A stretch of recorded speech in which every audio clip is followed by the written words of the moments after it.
though, people. And also, of course, an example being Keria, who he coached in 2020, a year that DRX fans kind of want to forget. However, a year that Keria was on the roster, so another player that he does have a good relationship with is Maokai and Vi, going to be the first couple of bans taken off the table as we hop into pick and ban here for game number 1. T1 on the blue side, selecting that one for themselves. No any carry bans to be taken away just yet, and the Rise followed up by the Azir. Really interesting here for Guangdong Freaks that they banned this Azir this early on in the draft. The Rise ban on blue side gives you some flexibility here, but we might just be looking at a Gumayusi Lucian Nami lane if this does continue. But Ashe and Varus both up. Looks like T1 don't want to deal with that, potentially going to ban that one first on their side of the Rift.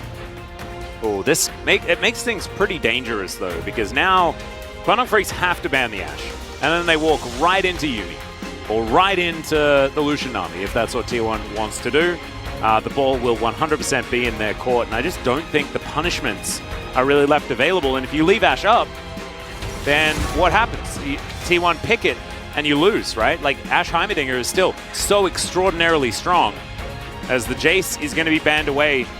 T1, Caitlyn going to be the choice here, so Caitlyn Lux can definitely come out, and it is a champion that you can stand toe-to-toe with. It's Gumayusi's Caitlyn. The lock-in gets a thunderous applause here in the arena, as T1 fans were waiting for Gumayusi to have his opportunity to play this champion again. He's so famous for it. Well, he's so famous for it being banned against him, yes, because he just didn't get to play it throughout so much of last year. So if you are someone that's sitting home saying, like, but I don't remember Gumayusi playing Caitlyn, that's because he wasn't allowed to, as Lucian Nami is just going to be locked away here by Guangdong Freaks. This is a bold choice for Guangdong Freaks. They're going to be outraged. Elise Lux. Oh my goodness, never mind. Ashe Caitlyn is the lane. This is really scary here for Guangdong Freaks. You can all in and you can make this lane work as Guangdong, but you have to play it basically perfectly. You can offer no mistakes, no missteps, or you will just get obliterated in this lane. They'll be pushed out, and this comp doesn't have any backup scaling yet either. And T1 have arguably the better diving jungler here in the Elise as well. Like, Sejuani going to struggle sometimes in the 3v3 if the Lucian Nami doesn't get ahead. I really worry about Guangdong opting into this matchup, especially without knowing the support just yet. Might have been assuming it was going to be the Lux, but never assume. Yeah, and look, I would have liked the Lux as well, but this just makes the game look unfair at this point. Like, all of these champions could have been banned in the first round on the side of T1. Of course, Lucian has been very high priority, but you get massively outranged by this Ashe, and the setup for Oner is just absurd. Yeah. Plus, you get to put traps down immediately afterwards. Like, someone is not going to be able to move for like 7 seconds. The reason why Lucian is so, well, one of many reasons why Lucian is so strong right now, but the main reason why he's so strong in this meta is because he's specifically good against Zeri lanes and good at pushing those in. And he's the opposite type of champion and where he is at his strongest than the Zeri. So gives you a lot of tempo, but into something like a Caitlyn, those same rules don't apply because Caitlyn is also a lane bully who has insane range. This is a risky call that I feel like we don't fully understand the full picture until we see those last 2 picks, but I'm not sold just yet. As we see the Karma ban here, could be a, flex to mid there, or rather the Karma, it would be the mid in this case, still viable in this comp. Unless we go back to Season 1, Ashe mid. Yeah, there we go. The tutorial Ashe. Tutorial Ashe, take teleport, throw the arrow from base to get the maximum stun length, and teleport into the mid lane. Oh, what a cool play. K'Sante going to be the final ban here on T1 side as Guangdong Freaks hovering the Fiora for now. I like it for Dudu. He has definitely had some good performances on this champion in the past and really does hit on that carry flavor. And so there it is, going to be locked in. Nah and what? Set. Really that's fun. Here. Gnar obviously very strong into this comp of Guangdong Freaks. You just want something that's going to allow T1 to team fight well for the rest of the game. Locked. And it's mid set. It is. It is definitely Faker set, as that is Zeus' Cannon. One of his older picks, right? This was one of the ones that he was playing closer to his debut.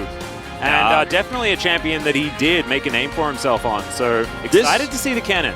This comp can bully. This comp can crush the early game, but it also team fights so well. You have so many tools. Ash Arrow can set up a fight. You've got the Cocoon. You have Set to do a bajillion damage in the fight while also absorbing all of that Lucian damage. Lucian will have no agency. There are threats on 5 champions on the other side to kill him or the victor. I think this is a huge draft gap, albeit in a very unique and unusual way here for T1. They usually don't reinvent the wheel, especially going into a series like this. But remember, the series we talked about that's coming up on Saturday, if you're D plus Keria, you're not going to go, well, I think this is what T1 think the read on the meta is. This is their way of punishing a Lucian comp with their own style and showing nothing while doing so. I think what this game should be, if you're a T1 fan and you're watching, this should be an example of why Gumayusi's Caitlyn is permanently banned. This is Kwangdong Freaks taking a bit of a gamble to see whether maybe he hasn't put as much time on it in recent days as he did a couple of months prior. I think the answer is going to be, probably should ban it. Or pick something else into it, you know, yeah, that has that's some more longevity and, you know, imagine like Ashe Heimerdinger a Wolf. Like maybe that would have been better. You don't want to play Zeri into it, that's for sure. And right now, perhaps the practice that we're seeing from Taeyun is focused mostly on those meta picks. And so he says, look, there's a few champions I could play into the Caitlyn, but I just don't want to right now because it's just so rough. And the Ashe here in the draft as well, making it impossible to play Kalista, which could have been another different option, another all-in lane to try to beat this. But, I mean, your options are limited. You gave the Caitlyn player Caitlyn in this draft, and you picked Lucian Nami into it. You better win that fight early when you can take those early trades, or it's going to be a very tough lane. It really is. Let's hop into the Rift here for game number 1.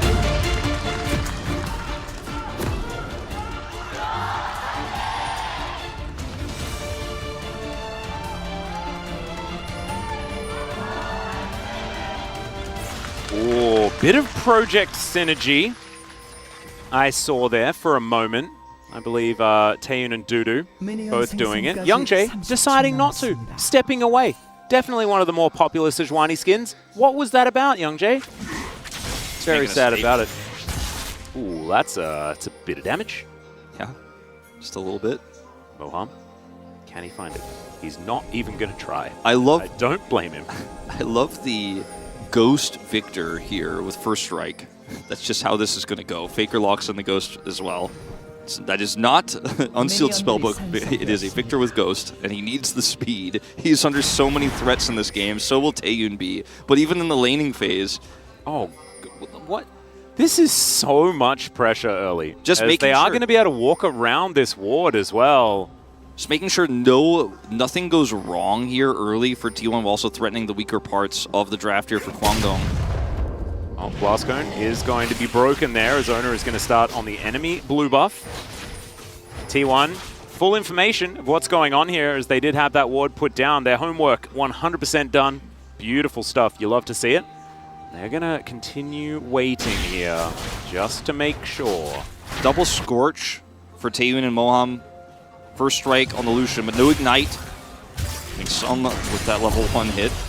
All right, well, Gumayusi and Keria doing some battle as they assert their dominance, and this is what we were talking about. He's played it 6 times, and then it was illegal from that point on, because other teams felt like winning would be better than letting Gumayusi play Caitlyn.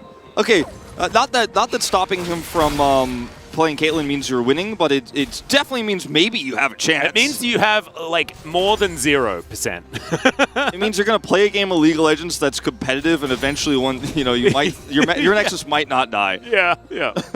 This ward is going to spot out Youngjae's pathing here. Set up earlier on. Oner's going to, of course, take away his jungle here. Has level 3.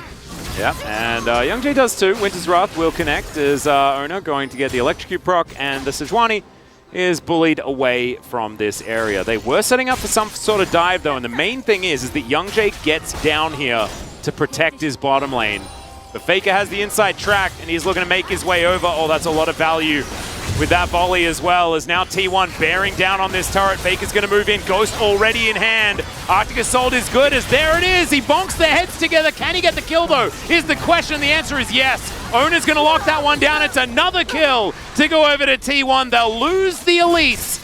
But this lane is 100% done. It's over. This game may be 100% done, Atlas, and this was such a clean dive setup here too. It's electrocute on the Elise. They find Youngjae, chip him down a little bit here. He's level 3. They know that Bulldog does not have teleport because he had to opt into the Ghost into this matchup, so he cannot actually come down here to assist. Faker leaves, and the moment you start to commenting that the dive is coming, they're creeping up. If you guys look at the minimap at that moment, you see Bulldog just knows it's doomed. Good luck, guys. I'm pushing mid because there's nothing he can do. Well, Faker also in a little bit of trouble here, but does have the Haymaker shield. There's the flash that he held for about an eon, and that is going to go down. One cool thing, as we have a look here towards the top side, Brandon Valdez hopped into our chat channel of choice and alerted us to the lethal tempo being picked up here by Zeus. This is something that has been done in the LPL recently, and it's the AD cannon. One of my personal favorite variations of cannon. Oh man, they're just having the most fun ever. As yeah, this dive is super clean. It's a 4v3 here, and Taeyun, look at his positioning, is so far back trying to maximize damage, but there's just too many threats. Moham is left out at level 1 here, and yes, Oner does go down. Taeyun picks one up, which is massive for him, because if he doesn't get that one, I mean, it's even worse. I don't know if we could say it's worse, but I think that's the one way it could be worse, right, is if he doesn't get that kill. I don't like saying that it could be worse, because I still find myself hard to believe it, to fathom it, to conceptualize it. But it is worse, Wolf. Yes, it could have been. It could have potentially worse. Fate lost on set about 525 days ago. Wow, I cannot believe that. That's actually insane. It's been such a long time. You know what I realized today, Wolf? This is my 7th year casting the LCK. That's crazy. Yeah, it's just you know, time. Lucky 7, man. It happens. That's what you get. This is the meta you get for it. Yeah, I've been rewarded. Yeah, that was back when Valdez and I used to joke, it all goes back to the set. That was the set meta. That was the end of it there in playoffs. That was Bay's meta. Yeah, it certainly was.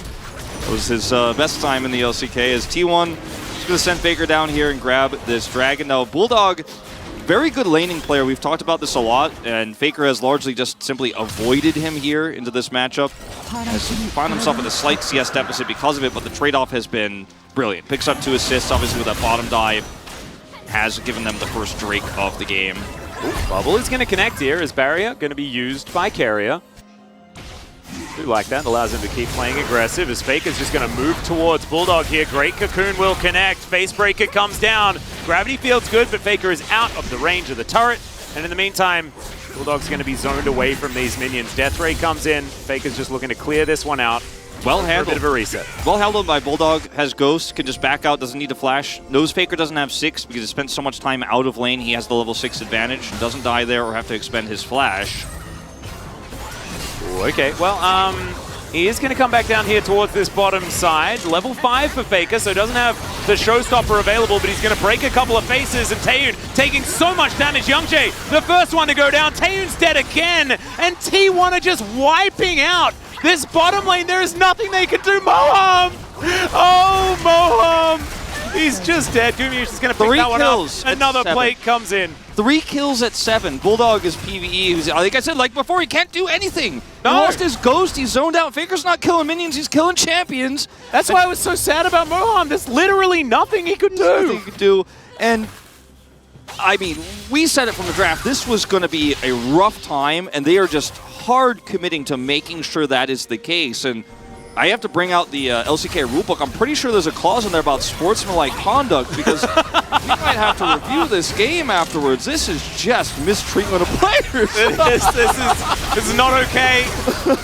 There's like something about, you know, the age. They need to be above a certain age before this can happen. It's not allowed.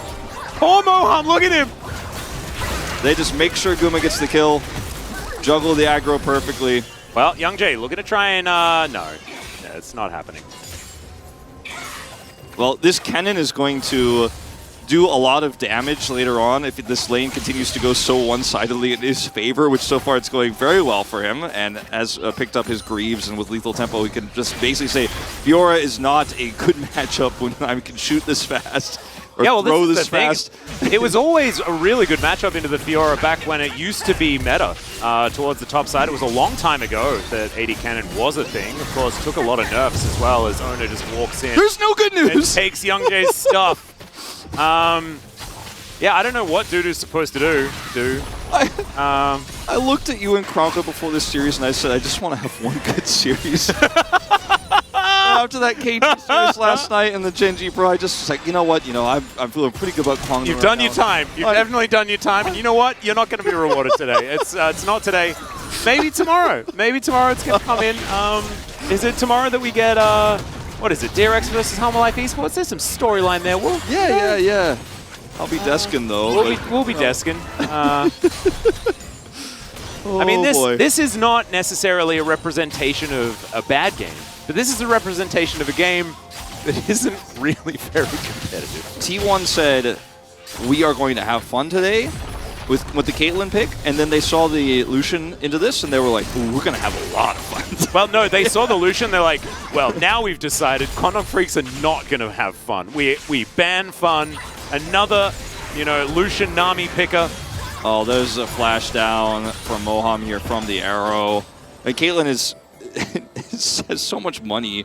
It's still sitting on Noon Quiver because he's just been farming it out. He's 30 CS up. 350 bounty already as the volley comes in. Ortal Spiderling hanging out there as well as this ward will be taken down. Faker chilling out with his minion wave. Bulldog wishing that he'd be able to affect the map in some way, but he just can't. Faker is just hard shoving this lane over and over again. You ever just kill all the turret plates at 10 minutes? Not me. I have witnessed it happen. It's largely the gentlemen that are on the bottom side of the map in this game that do it, as Faker's just going to run at Bulldog. That movement speed from the Q, as well as the fleet footwork that is working out quite nicely. That Cocoon was heading to Narnia. Yeah, it does force Bulldog to ghost, so he has some all-in potential there with Oner. Oh, that's a -1. That's a -1. See, could be worse. Could be worse. Could always be worse. Nice dash there. Doesn't run into the trap. Yep, this turret is likely to be dead, though. 1033? Wow. That's every plate. 102 CS. Zeus is going to get... Can he get every plate top? I think he can. I think he possibly can, as the arrow is going to sail into the mid lane. How's your riposte? Jonah Strong, I love it. I love your work, as the riposte doesn't come in! The ventral maelstrom, that's not the ability. It's Slicing Maelstrom, and he's going to pick up the kill. I think Keria gets it again. Another POG for Keria. What do you reckon? I mean, this just cannot be happening. This cannot be. I cannot believe this is happening. Like, this is actually a televised, official game that is happening. Oh, and there's a Cloud Soul! It could be worse. I mean, this is actually a humiliation right now. And I don't like to use that word in my commentary, but it feels like T1 have come here to have fun and to obliterate their opponents very quickly and make sure nobody is smiling when we are heading into the draft for Game 2. And I think it does come down to the draft, though. Mike, what is... That's gross. Okay, that is a very large amount of gold. Before 12 minutes. Yeah. The plates are still up. Oh, wait. They're only up in the mid lane. Wow. And you say it's a humiliation, but I think that this is the combination of... Oh, okay, Bulldog. He's in a bit of trouble here. Coon will connect, and he's really dead. So how long are those plates up in the mid lane for? Well, we'll see how... I think, how long does it take for Caitlyn to shoot them down? Demolish as well. There's a Herald. Yeah, I guess it's after 8 minutes. That's true. Okay. Moham and Youngjae are going to watch this turret get destroyed. Is this T1? You and I... This could almost be... Oh, no. You and I commentated a game of T1 where they got every plate except one, I think. Yeah, we actually... I think it was Papa and I in the Kesper Cup, and it was SKT, because it was a while ago, but it was just after turret plates came in, and they got the perfectest game, which is no one died, the opponent didn't get any objectives, T1 didn't lose a plate, they took every plate, and they then took every dragon and baron and stuff like that, and then won the game. As we all look at this, the Jonah Strong angles, and I love it. Oner is like, hold on, let me keep up with that arrow. Oh, this is the other arrow. I thought this was the mid lane arrow. Yeah, this is on to Dudu, who he's like, I pressed Q instead of riposting, instead of W. Yeah. Oof. This one is when Oner's like, oh, hold on, let me keep up with this play. Goes instantly flashes for this. Stays out of range. He's like, flash cocoon, make it happen. This team is so good, Wolf. They are just really good. They are really shouldn't good. be allowed to have these champions that are also in a place right now that is very good. Caitlyn, Ashe, the ban rate, ludicrously high. You then pair them with the Elise, the follow-up to all of this pick, Wolf. And then you add Set. Faker just going to be he's just saying, the other picks are so incredibly strong. How can I turn this into a cohesive team composition? Well, I'm going to pick the Set, allow myself to frontline, take all of that control, also has so much follow-up to any of this pick. And then Zeus says, I just want to pick a champion that's really fun. And 80 Cannon, definitely extremely fun. And destroys Fiora in a side lane for the first 25 minutes. You know what, Wolf? I don't think this game goes much longer than that. I don't think it goes that long. Actually, just in general, maybe not. By the way, got the full turret. Never mind. Now it's down. Plates are down here, so not quite. Oh, not all the plates. Yeah, not quite. Oh, could be worse. Could be worse. Could be worse. Could be worse.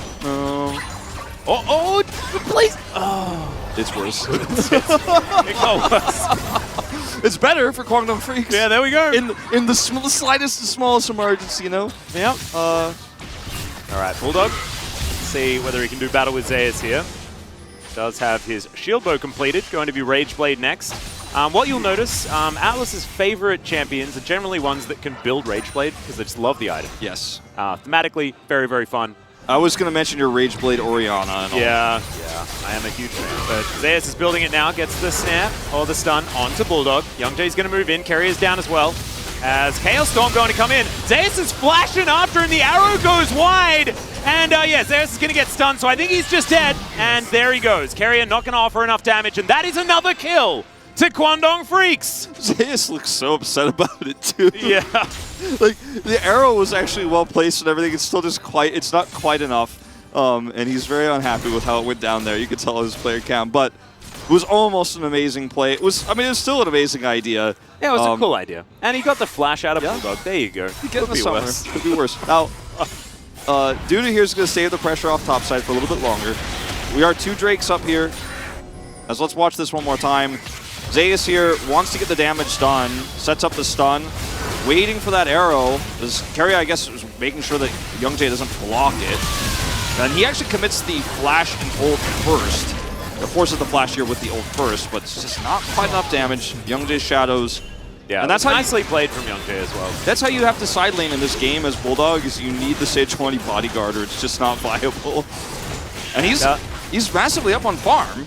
In this game over Faker, has been just running around the map killing champions and not minions. Yeah, I don't think Bulldog is part of the bad news story. The bad news story is Moham and Taeyun, their existence was outlawed. We haven't proven it. Yeah. We haven't proven it yet. It's just a theory there's a Lucian and Nami in this game. We're not actually sure yet. Oh dear. The Rune Terror is flat, Wolf. We haven't proven that it's round yet.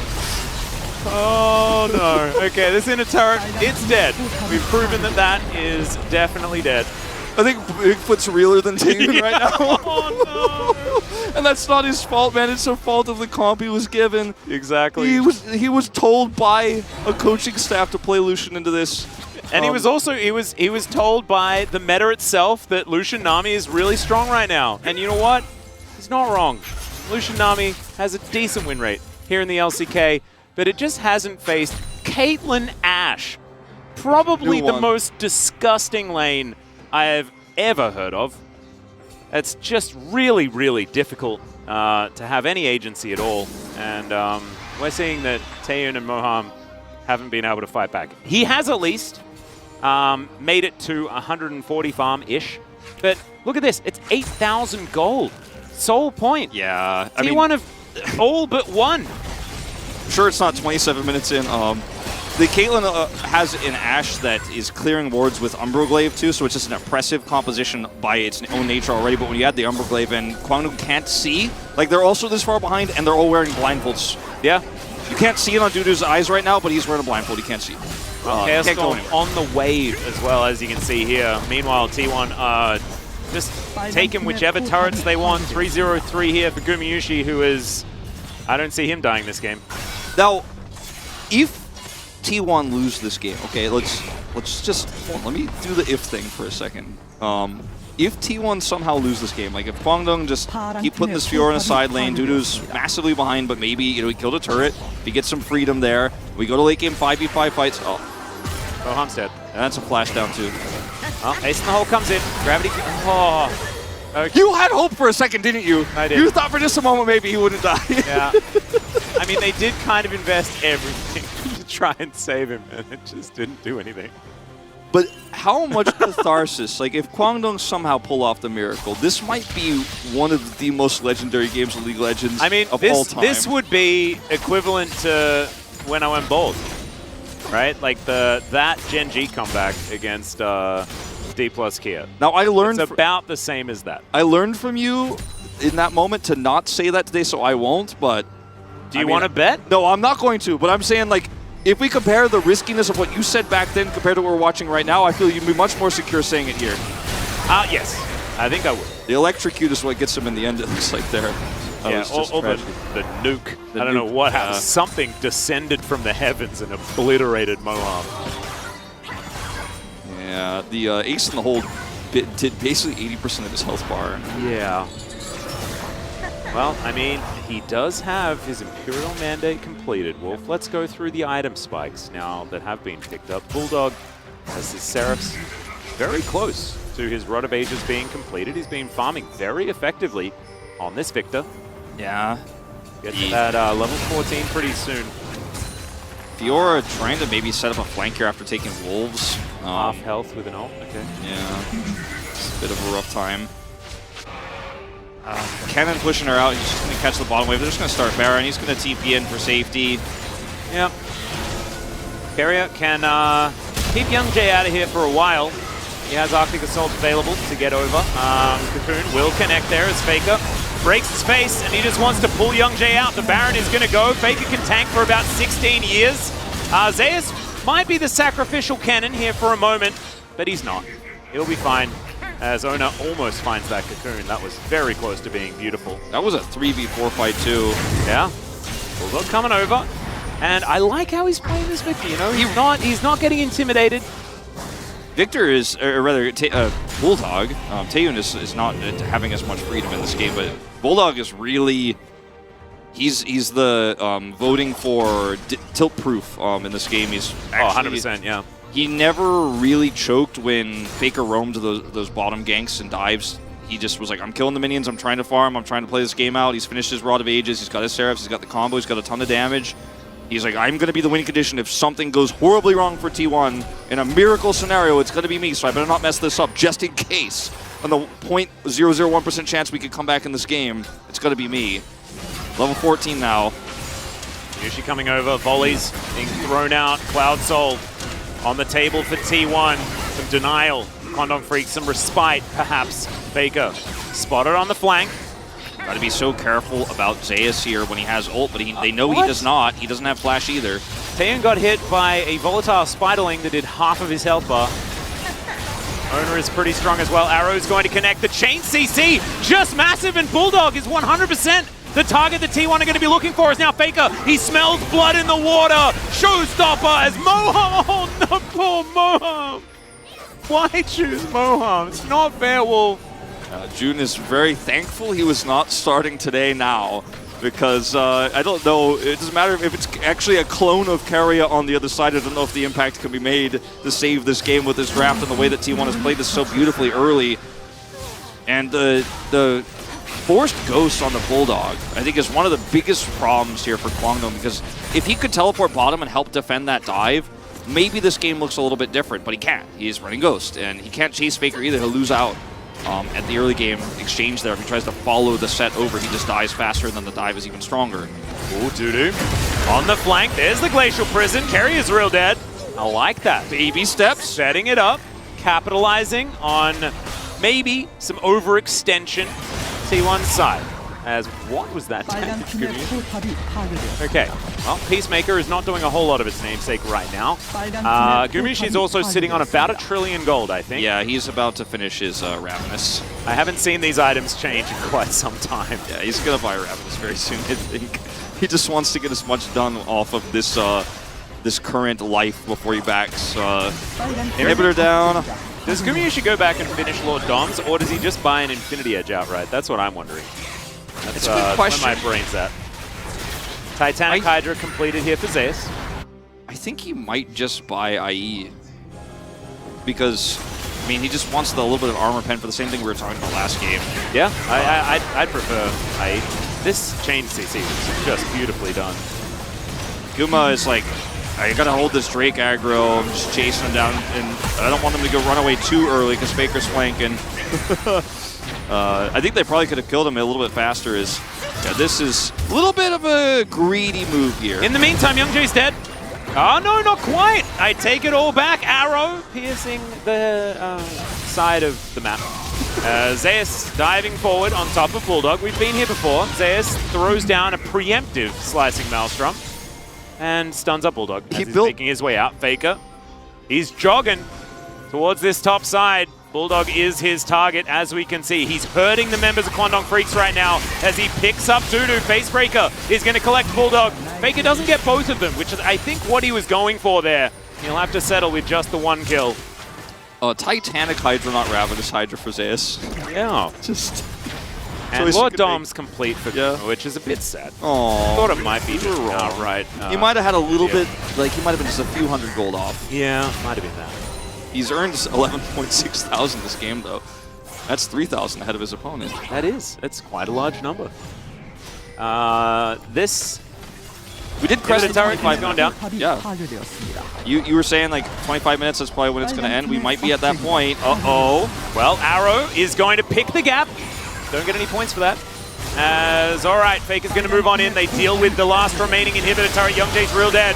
As Dudu, oh my, what the heck? Gumayusi flies forward with his Gale Force and just eradicates Kwangdong Freaks from the map. This Nexus turret not going to be long for the world. Facebreaker gets flashed, but Bulldog not going to be so lucky. Moham, a couple more autos, and he's going to be dead, but he at least gets to the relative safety of his fountain.